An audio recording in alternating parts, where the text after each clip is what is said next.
देवराज ब्राह्मण चोरी करने के बाद भी भगवान शंकर के धाम गया है। उसका एक कारण था कि देवराज ब्राह्मण की कृपया ध्यान से सुने, कोई भी प्रकार की गलतियां ना करें और वीडियो को बिल्कुल भी स्किप ना करें। माता एक लोटा जल शिव को समर्पित करती। कितना जल? जम के बोलिए जरा। एक लोटा। और आप सबको कहूंगा, शिव मंदिर में प्रतिदिन एक लोटा पानी, एक लोटा जल अवश्य अवश्य चढ़ाना।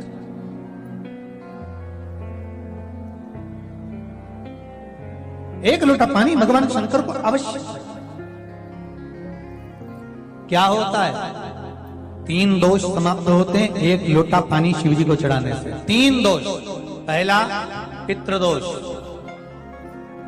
दूसरा वास्तु दोष और तीसरा कालसर्प दोष। जब हम घर में से जल लेकर जाते हैं तो हमारे घर का पानी जब जाता है तो घर का जो वास्तु केंद्र होता है वो रसोई घर होता है। रसोई घर में से जल ले जाकर शिव जी को चढ़ाते हैं तो उससे वास्तु दोष समाप्त। दूसरे नंबर पर है पितृदोष। घर का जो मटका होता है, परिंदा होता है, हंडा होता है, वो पितरों का स्थान होता है। उस पितरों के स्थान पर जो जल भरा होता है उसमें से अगर भाग भगवान शिव को चढ़ाया जाए तो पितरों का देवता आर्यमा भगवान शंकर के कहने पर चलता है। इसलिए वो भाग जब शिव को प्राप्त होता है तो आर्यमा संतुष्ट होकर पितरों को भी फल प्रदान करता है। तीसरे नंबर पर कालसर्प दोष। भगवान शंकर को एक लोटा पानी अगर चढ़ा रहे हो, भगवान शिव पर एक लोटा पात्र जल का अगर चढ़ा रहे हो तो आपका कालसर्प दोष समाप्त। कालसर्प दोष होता कैसे?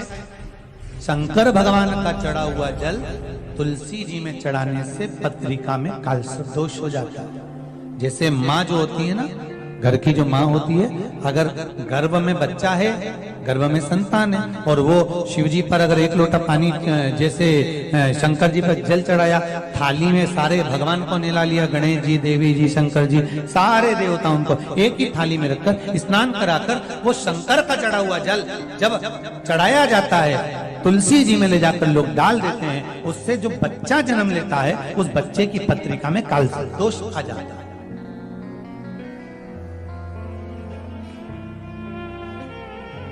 इसलिए शिव महापुराण की कथा कहती है सारे देवताओं को भले एक ही थाली में स्नान करा लो, एक ही पात्र में स्नान करा लो, पर देवाधिदेव महादेव को एक छोटे से पात्र में अलग से स्नान करा लेना चाहिए, अलग से।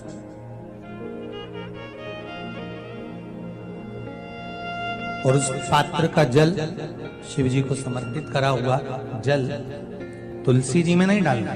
तुम्हारे घर में जो पौधा हो आप उसको उसमें समर्पित करो। जैसे बेलपत्री चढ़ाने के बाद जल चढ़ाना या जल चढ़ाकर बेलपत्र चढ़ाना। एक पत्र है, बड़ा सुंदर है, छोटा सा भाव, प्रश्न अच्छा है, आप सबके हित का।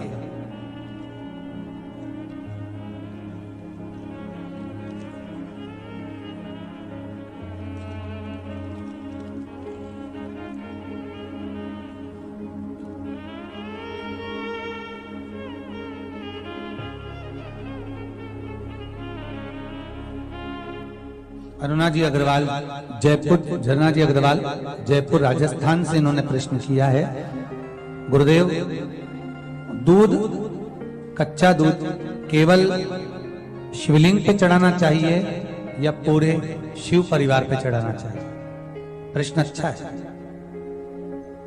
और शिव महापुराण की कथा रुद्राक्ष उत्सव चल रहा है तो आप उसको समझें।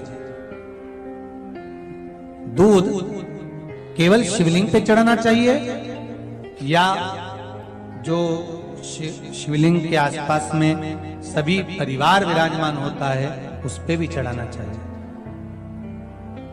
अगर लिंग पुराण आप उठाकर देखेंगे तो लिंग पुराण में एक बड़ा सुंदर संवाद आता है जिसमें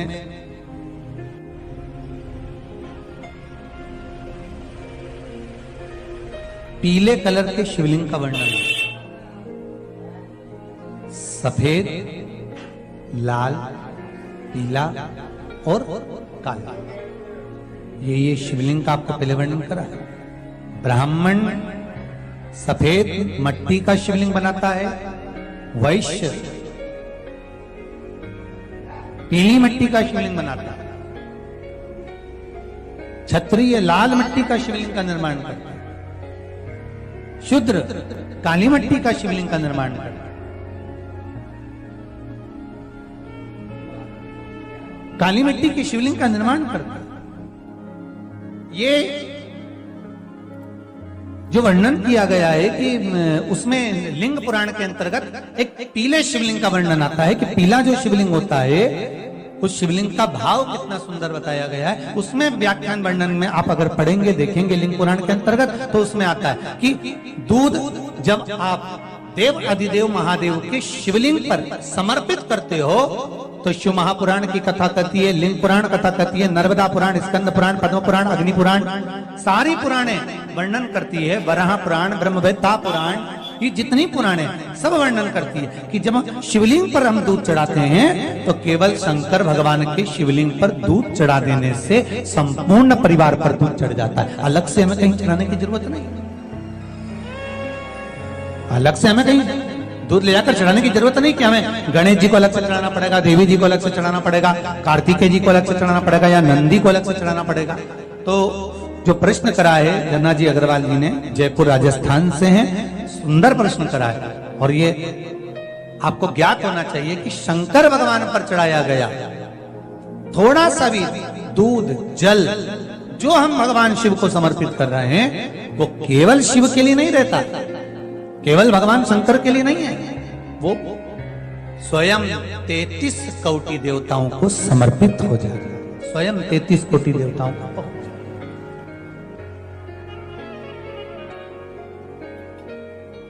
अलग से देने की जरूरत नहीं है।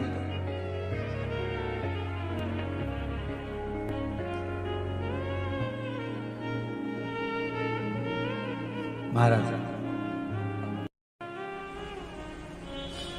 एक लोटा पानी,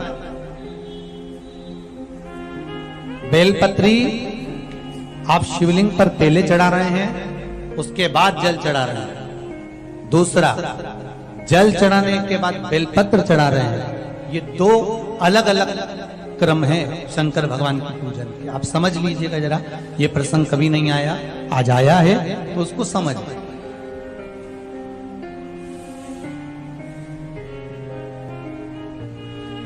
पहले बेलपत्र, उसके बाद में जल जो चढ़ाया जाता है ये रोग मुक्ति के लिए चढ़ाया जाता है। काहे के लिए चढ़ाते हैं अपन?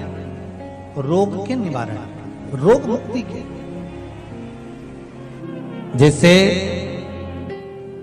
कोरोना महामारी के अंतर्गत अपन सबने स्मरण किया ऑनलाइन शिव महापुराण में कि एक वर्णन किया था कि अगर ज्यादा स्वास्थ्य गड़बड़ हो रहा है तो एक लोटा दूध था और एक लोटा पानी बेलपत्र रखकर फिर चढ़ाने का उस समय पर वर्णन किया था।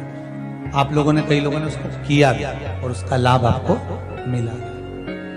उसी तरह आप शिव मंदिर में जाकर दर्शन करेंगे तो दो चीजें अपने को दर्शन करने को मिलेगी। एक भक्त आता है शंकर जी के मंदिर में, लोग भाव से पहुंचते हैं तो पहले वो क्या करते हैं, पहले बेलपत्री चढ़ा देते हैं फिर जल चढ़ा देते हैं। और एक भक्त जो शिव मंदिर में पहुंचता है पहले जल चढ़ाता है फिर बेलपत्र चढ़ाता है। दोनों का अलग अलग क्रम है, दोनों का अलग अलग भाव वर्णन है। पहला, अगर बेलपत्र चढ़ाया है और उसके बाद अगर शंकर भगवान पे जल चढ़ा रहे हो तो ये रोग मुक्ति के लिए होता है। जैसे बड़े रोग किसी को हो जाए, रोग किसी को घेर ले तो वो बेलपत्री चढ़ाने के बाद फिर जल चढ़ाएगा तो उसको रोग थम जाएगा और फिर वो रोग आगे नहीं बढ़ेगा, आगे नहीं बढ़ेगा। रोगों को थामने के लिए बेलपत्री पहले फिर जल जाए। ऐसे ही नए नए जानकारियाँ और नए नए उपायों के लिए हमारे चैनल को सब्सक्राइब कीजिए। मिलते हैं अगले वीडियो में। श्री शिवाय नमस्तुभ्यम।